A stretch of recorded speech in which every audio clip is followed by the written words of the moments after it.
Lihatlah Sri hari ini. Kamboja ini kupetik dari pohon dekat makam ibu.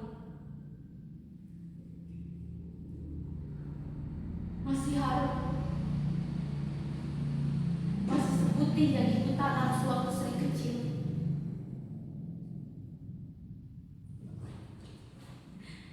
Tapi kenapa? Kenapa wajah ini masih seperti tanah kering? Tanah yang retak, yang tak mau ditumbuhi kecantikan.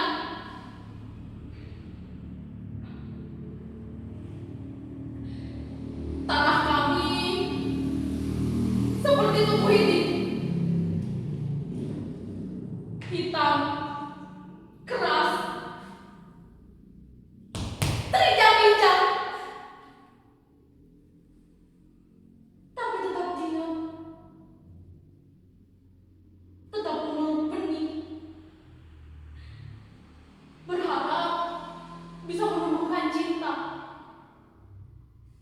Walau yang tumbuh seringkali hanya luka.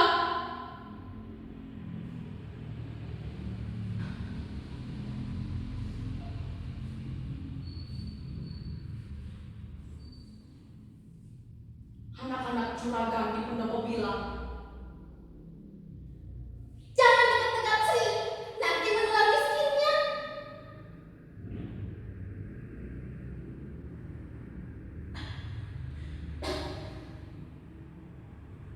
Tapi Bu, bukannya lapar di perut kami sama dengan lapar di perut juragan kan? Bedanya kalau mereka menangis, ada emak yang mulus, ada bubur panas,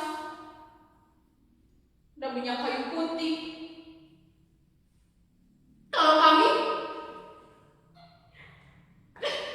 hanya punya kain ini sampai hancur, supaya tangis kami tak bangunkan adik yang tidur karena lelah kelaparan.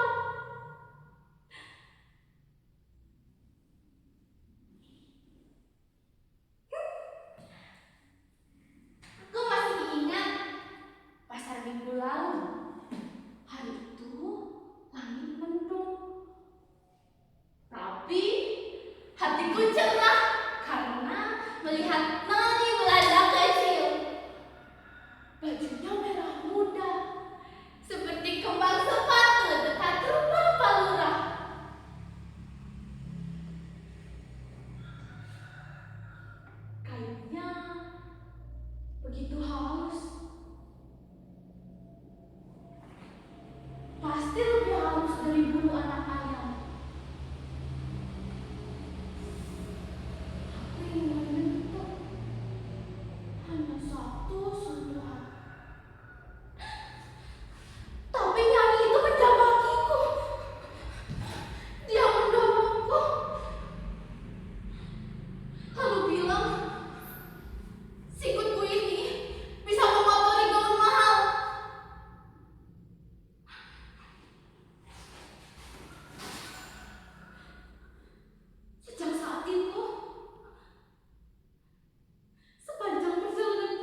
menyapaku Tante Kamboja.